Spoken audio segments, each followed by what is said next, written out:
No one is coming again, Augusta Wilhelmina said, as Augusta drew one clean pencil line through her own name on Sunday's Brown Salon program. Before the pencil left the card, the brass knocker struck 3 times. Augusta opened the door and found Fitzwilliam, Duke of Ashworth, standing in the white afternoon light. Seeing the crossed-out program in her hand, he set it open on the hall table and asked, "A printer's error.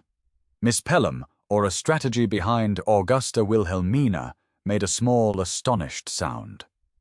Her aunt had just inspected the empty calling card salver. Now a duke stood at the door. Augusta, in the cream muslin she wore for work, tightened her fingers around the pencil. The line through her name was neat enough to resemble an ordinary correction. That was its usefulness. Better to lower the claim herself than watch a patron do it with a smile. "You are not expected, Your Grace." Before Wilhelmina could offer tea or hope, Augusta shifted between him and the drawing room. "The rehearsal is private. Why have you come?" Fitzwilliam remained at the threshold in a dark navy coat, patterned waistcoat, and white cravat. He carried neither flowers nor card. "I have compared county subscription programs over 4 seasons. Women remain among the subscribers after their debut years, yet their names repeatedly vanish from the arrangements and performances. You have organized enough musicales to know why." So he had not come because no one else had. He had come because Augusta's work had left a pattern he could see. "No, Aunt," Augusta said, as Wilhelmina moved to offer tea. "His Grace has not come as a caller. I am a scholar first, Miss Pelham. I wish to know how patronage is actually distributed." Relief came first. Irritation followed. He was not pitying her. He was studying her. "My drawing room is not a cabinet of specimens, Your Grace. Nor would papers in London tell me why your returning subscriptions are unusually strong." He produced a small leather notebook. "I should like to see last season's lists. If you remain in this doorway, Sussex will decide you are courting me. If you enter without terms, they will decide my salon belongs to your purse. Then I shall read the lists in my carriage." Augusta almost smiled. "You shall not read my private letters at all." She turned the brown program over and wrote on its back, "Combined attendance and refusal figures only. No copying private remarks. Performer order and program language remain mine. Nothing drawn from this house leaves your hand for circulation without my approval." He read them. "Define private remark. Any sentence containing scandal, inheritance, or impossible woman. Acceptable. All 4. Show me where these are wrong." She expected bargaining. Instead, he closed his notebook and gave her back the pencil. "Very well. You may enter." That Augusta thought was a far more dangerous invitation than tea. Within 48 hours, the dining room table was covered in place cards and 4 seasons of subscription counts. Before they began, his eye settled on a sealed reply beside Augusta's elbow. That household refused twice. "May I know why, no?" He waited just long enough for her to wonder whether a duke's agreement lasted only until curiosity became inconvenient. Then he shut the notebook over the question. "Then I shall mark the reason unknown." That small obedience pleased her more than flattery. The rules mattered because they had cost him information. "You are operating on a flawed premise," Fitzwilliam said on Tuesday afternoon. He tapped the blunt end of his pencil beside 3 refusal marks, one after another, then frowned at the column as if the figures had personally offended him. "You have marked the Annesley household as a reliable prospect. They have refused 3 consecutive invitations to similar county events. By every proportion I can find, their return is unlikely. They have refused 3 events organized by Lady Jaquetta Aldridge." Augusta corrected, not looking up from her place cards. "They are not refusing the music. They are refusing to sit in a room where Jaquetta controls the conversation. A refusal is a refusal." Fitzwilliam insisted, his voice taking on the rigid cadence he used when defending a thesis. "The written record does not distinguish between lack of musical interest and a social quarrel." which is why your record is blind, Augusta said. She picked up the Annesley card and placed it on the far side of the table near the fireplace. Then she picked up Jacquetta's card and placed it by the window. If I seat them here, they will not see each other until supper. The Annesleys will attend. Fitzwilliam stared at the physical distance between the two pieces of paper. You are altering the arrangement to change the likelihood. I am hosting, Augusta, said dryly. He looked from the cards to her face. Show me where else my account is wrong. It was not a challenge. It was a genuine request for correction. Augusta felt a sudden sharp tug of respect. She pulled one of his ledgers toward her. You assume these two families are unrelated because their names differ. They are cousins. Whenever one withdraws, the other withdraws 2 days later. You must invite them simultaneously. Fitzwilliam studied the connection, frowned at his own oversight, and crossed out a line of his own calculations. He did not apologize for being wrong, but he immediately adopted her correction. They tried the revised arrangement at Thursday's rehearsal. The drawing room was filled with the discordant sounds of amateur musicians tuning instruments. Augusta stood near the door, watching an older widow, Mrs. Gable, arrive. Mrs. Gable played the pianoforte adequately, but lacked the wealth to command attention. Usually larger salons pushed her to the edge of the room, leaving her isolated and embarrassed. Augusta walked quietly to the front row of chairs.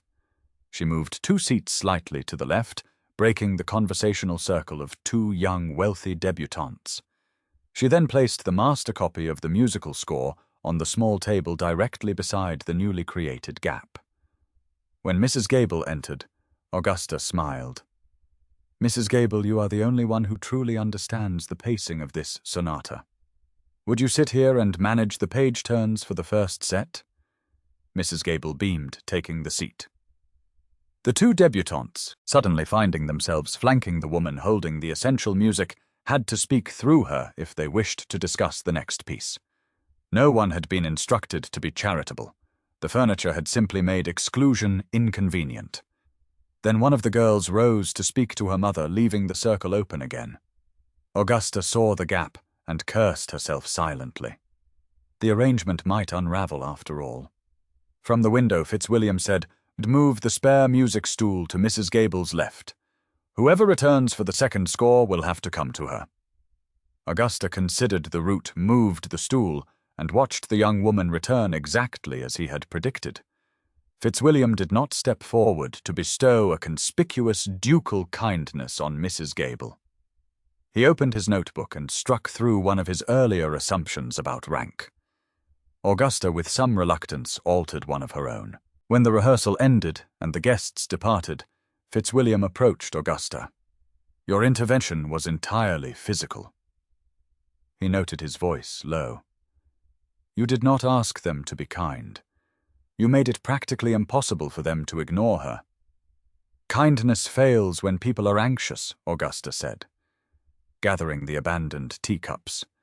Utility rarely fails. Fitzwilliam looked down at the brown program still resting on the pianoforte. Her pencil line was still there, striking through her name. If you understand the room this well, he asked, why are you absent from the performance line? Why do you erase your own authorship? Augusta's hands stilled on the porcelain. Useful women were invited back. Visible unmarried women were discussed. She had spent years arranging herself on the safer side of that distinction, because she said her voice dropping its polished rhythm, if they believe I am the author, they will assume I am using them. If they believe I am merely the secretary, they will let me do the work. Fitzwilliam offered no comforting phrase. He received the answer with the same attention he gave a corrected figure, and Augusta felt the difference at once. For the first time, his interest did not seem fixed on the pattern alone. It rested on her. Over the next 5 weeks, the rehearsals shifted from abstract theories into lived, exhausting work. The collaboration lost its formal edges. On a rainy Tuesday, 2 performers attempted to enter the drawing room simultaneously from the narrow side door, colliding awkwardly. The music stopped. One performer, a nervous young tenor, flushed deep red and looked ready to flee. Fitzwilliam immediately stepped forward. "The solution is sequential timing," he announced. "If Mr. Hayes enters exactly 4 bars after the introduction begins, the doorway clears." Augusta touched Fitzwilliam's sleeve, stopping him. "It is not the counting your grace," she murmured. "He believes we are laughing at him. He needs a social reason to re-enter." She raised her voice to address the room. "My fault entirely. I placed the music stands too closely. Mr. Hayes, would you be so kind as to lead Miss Trent in the doorway? Is impossible without a gentleman's guidance." The tenor straightened, suddenly given a role of competence rather than clumsiness. He offered his arm. The entrance succeeded. Fitzwilliam watched the tenor smile. He looked down at his own notes on sequential timing, took his pencil and crossed them out with a dry, self-deprecating huff of breath. "I stand corrected," he said softly. Augusta smiled. He was a duke, and he allowed himself to be wrong in her drawing-room without demanding the room flatter his pride. It made the air between them feel strangely safe. By the 3rd week, the subscription replies began to arrive. They sat together at the dining table, sorting the heavy cream paper envelopes.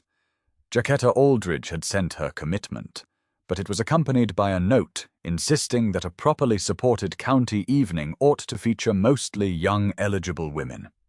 "She wishes to purchase a marriage market, not a musicale," Augusta said, tossing the letter onto the table. Fitzwilliam picked it up. "Her subscription supplies nearly 1/3 of what you require. By the figures alone, you ought to comply." "She has not threatened to withdraw it," Augusta said. "No, she does not need to." Augusta tapped the candle account beside Jacquetta's letter. "If I comply, the older musicians will withdraw. If I refuse, she will remember it when she sees the final program." She pulled a stack of smaller, less prestigious replies toward her. "We will group these smaller households. If I put the Smiths with the Tollivers, they will both attend. If I reorder the program to mix the ages seamlessly, Jacquetta cannot object without appearing unmusical." Fitzwilliam compared the names against his attendance ledgers. "The Tollivers have never accepted a second invitation before the Smiths commit. The sequence is remarkably consistent. By twilight, their combined plan had produced a broader base of smaller commitments, not enough to replace Jacquetta, but enough to make her less absolute." Until several replies became firm. Augusta could not safely order the full number of candles or copied parts. The subscriptions also paid her modest organizing fee. Every pleasant rehearsal now rested on arithmetic that might yet refuse to balance. Wilhelmina could not justify extra footmen for a private rehearsal, so chairs had to be moved by hand. Jacquetta's note remained folded beside the candle account on the mantel. "The geometry is wrong," Fitzwilliam declared one afternoon, standing in the center of the drawing-room, with his coat laid over the pianoforte bench and his cuffs turned back against the dust. He pointed to a semicircle of heavy oak chairs. "This arrangement carries the sound most evenly, and guarantees 3 social disasters." Augusta sighed, picking up a stack of old music folios. "You have placed Lady Cranston directly behind the woman who bought the horse her husband wanted. They will not hear the acoustics. They will only hear each other breathing." Fitzwilliam crossed his arms. "Predict the collision. Lady Cranston will lean forward," Augusta said, gesturing with the folios. "Mrs. Miller will lean back. Someone will spill tea." Instead of arguing, Fitzwilliam carried the heavy chair where she pointed, then moved 5 more, without summoning a servant or invoking his rank. When the first guests arrived, Lady Cranston marched straight for the new seat, bypassing Mrs. Miller entirely. Fitzwilliam caught Augusta's eye and gave a small conceding nod. Then the one chair he had refused to move, because he maintained an elderly amateur violinist needed an unobstructed view of the pianoforte filled at once. The gentleman lifted his spectacles, and visibly relaxed when he could see the first page turn. Fitzwilliam raised one eyebrow. Augusta looked away before he could see her laugh. "One chair," she murmured when she passed him. "One correct chair," he returned. With Jacquetta's note still on the mantel, the small victory steadied Augusta. Fitzwilliam could be useful without becoming indispensable. That joy broke into the open during the final full rehearsal. A young pianist lost her place entirely, missing a page turn and landing on a jarring, discordant chord. The room froze. Augusta immediately stepped forward. "An excellent opportunity," she announced brightly. "We shall make a game of it. When a piece breaks, each performer must choose the exact bar where they wish to resume. Your Grace, since you are turning pages, which bar shall we choose?" Fitzwilliam, taking the rule with absolute literalness, examined the score. "Bar 42, he declared gravely. "It is the least forgiving transition in the movement." A ripple of relieved laughter ran through the room. Augusta stared at him and felt her breath catch before she could disguise it. He had deliberately made himself the center of the difficulty to spare the pianist. When the rehearsal ended and the room cleared, Fitzwilliam remained behind to help stack the scores. The afternoon light was fading, casting long, quiet shadows across the floorboards. "You did that on purpose," Augusta said, softly taking a folio from his hands. "I merely followed your rule, Miss Pelham," he replied, though the corner of his mouth twitched. Augusta looked at his hands, long-fingered and ink-stained, and at the crooked stack of folios he had made without noticing. She wanted to straighten it. She wanted to leave it crooked simply because he had done it. Most inconveniently, she wanted him to stay after there was nothing left to calculate, not because he was useful or a duke. She had begun to miss the private rhythm of their disagreement whenever he left. 2 days later, the ease between them vanished. Augusta entered the morning room to find Wilhelmina holding several folded proof sheets.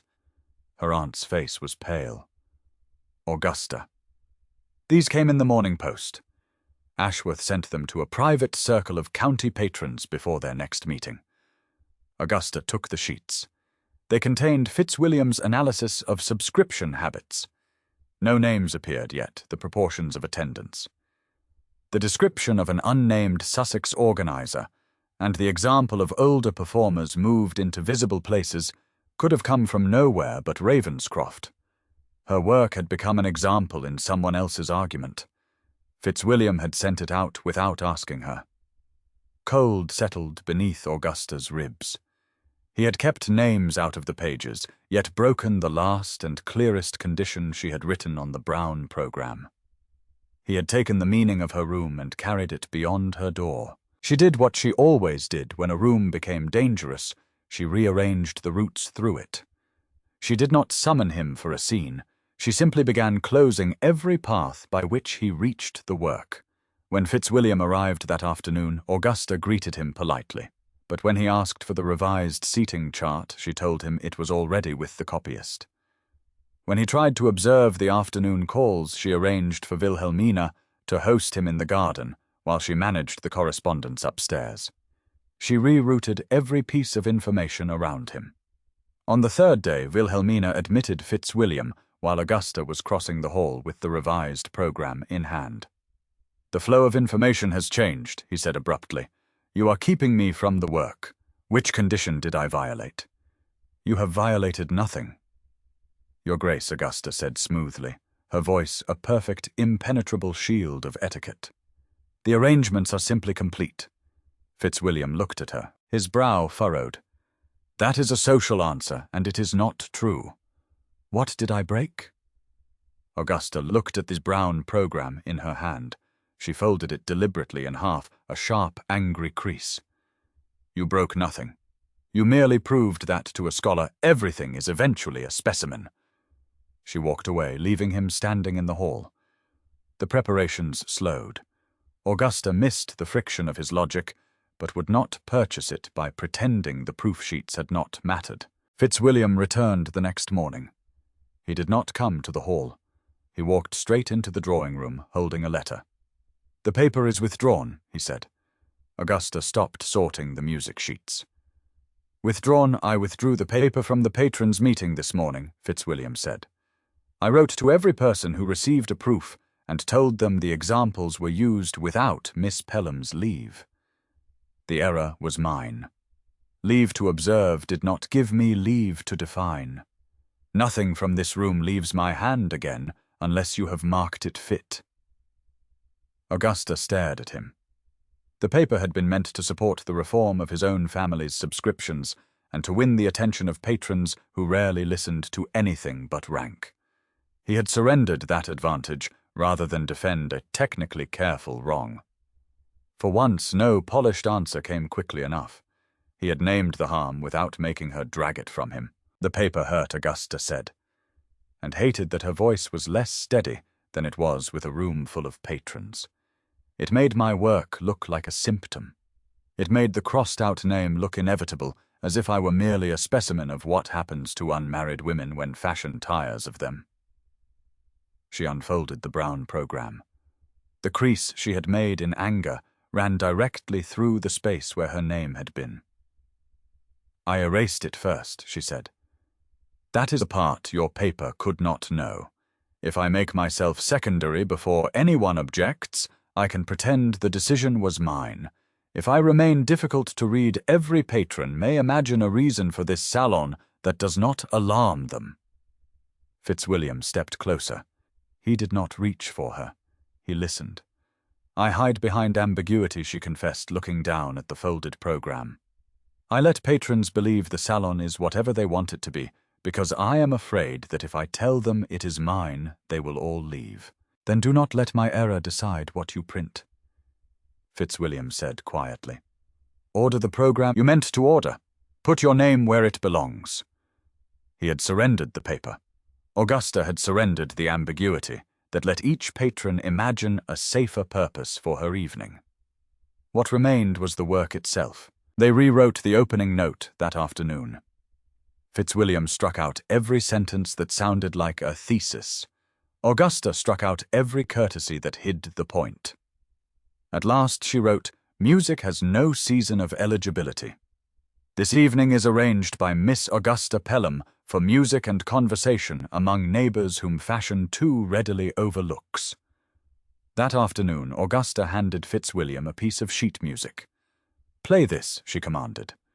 Fitzwilliam looked at the simple piano exercise. "I am an inelegant player," "I know," Augusta said. "But in this room you are allowed to be merely adequate. Sit." He sat at the pianoforte and played exactly as he could, carefully, stiffly, and with more attention to counting than to grace. He missed an entry in the third measure. Augusta did not cover the mistake with her own hands. She tapped the bar with one finger and made him begin the passage again. When he finally finished the piece, he looked up at her, exasperated and entirely stripped of ducal solemnity. Augusta laughed a bright, unguarded sound that made Wilhelmina glance in from the adjoining room and smile before discreetly disappearing again. Beside the pianoforte, the new program lay open. Augusta's name stood at the top. Her pencil lay within reach. She did not touch it. Every Sunday, she said, still looking at the printed line, Aunt Wilhelmina would look at the empty salver as though it were a verdict. After a while, I began delivering the verdict myself. Cross out the name. Lower the claim. Give them nothing obvious to refuse. Fitzwilliam rested his hands on his knees. "I cannot promise what Sussex will notice. I did not ask you to." "No." His mouth tightened at his own correction. "You did not." He glanced toward the program. "I can promise I will not use your silence as leave to act again." It was smaller than a declaration and worth more. Augusta slid the program to the center of the pianoforte, where anyone entering could see it. 3 days before the doors opened, Wilhelmina hurried into the music room clutching a heavy cream envelope. "It is from Lady Jacquetta. She has seen the new program. She says that if an unmarried woman of 27 insists on heading the bill, the evening is nothing but self-advertisement. She demands the wording be changed, or she will withdraw her subscription." Augusta's mind began moving people before she had decided anything. "Tell her the wording is not yet final," she began. Then she stopped. That was the old answer: arrange everyone around the truth, so she never had to state it. She looked at Fitzwilliam. He said nothing. Augusta laid Jacquetta's letter flat on the table. "No," Augusta Wilhelmina pleaded. "If she leaves, we lose the supper funding. We lose half the candles. If I erase my name to keep her candles," Augusta said firmly, "the salon is hers, not mine. Write to her aunt. Tell her the program remains as printed." She turned to Fitzwilliam, took a blank card and wrote 3 figures from the earlier programs. "If anyone challenges the arrangement, you may use these 3 observations. These 3. Nothing else. You will not defend my character quote private letters or ask anyone to stay because the Duke of Ashworth wishes it." Fitzwilliam took the card. He read the 3 numbers. These 3. Nothing else. Jacquetta withdrew the next morning, leaving empty seats and a deficit. One line to Fitzwilliam: "Steward could have doubled the Ashworth subscription and ended the difficulty." He did not reach for a pen. Augusta sat at the table and moved the smaller subscriber families instead. The Smiths and Tollivers became one conversational cluster rather than 2 uncertain households. A pair of unused places disappeared from the front row. Supper lost a second sweet dish. One instrumental set would share copied parts instead of receiving fresh ones. Fitzwilliam checked only the 3 figures she had authorized. Once he began to point toward another line in his ledger, caught himself, and closed the book. Augusta noticed. More importantly, she did not reopen it to make certain he had obeyed. By evening, the plan was smaller, tighter, and independent enough to survive. It resembled Augusta more than Jacquetta's fashionable display ever had. Salon night arrived with the clatter of carriage wheels on the gravel drive. The drawing room was lit with fewer candles than originally planned, but it glowed with the warmth of genuine conversation. The Annesleys sat near the fireplace. The Tollivers spoke with the Smiths. Conversation moved without Augusta having to push it. Just before the first musical set, Augusta stood beside the narrow music table between the front chairs and the pianoforte, checking the first set scores against the Brown program. Jacquetta Aldridge appeared in the doorway and crossed the room directly toward her. "It is a pity," Jacquetta said, her voice pitched perfectly to be heard by the nearest rows. "It could have been a respectable evening. But no respectable pattern supports this kind of experiment." Augusta looked down at the Brown program in her hand. Miss Augusta Pelham. She did not flinch. She did not argue. She simply stepped past Jacquetta and moved one high-status subscriber away from the doorway, seating them beside the Annesleys, effectively neutralizing Jacquetta's conversational gravity. Jacquetta turned, expecting Fitzwilliam to intervene, to apologissimo.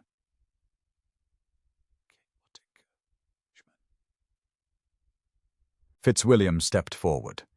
He did not look at Augusta. He looked at Jacquetta, his expression placid. "Of 12 mixed programs I examined over 4 seasons, 9 kept at least 3/4 of their subscribers," Fitzwilliam said.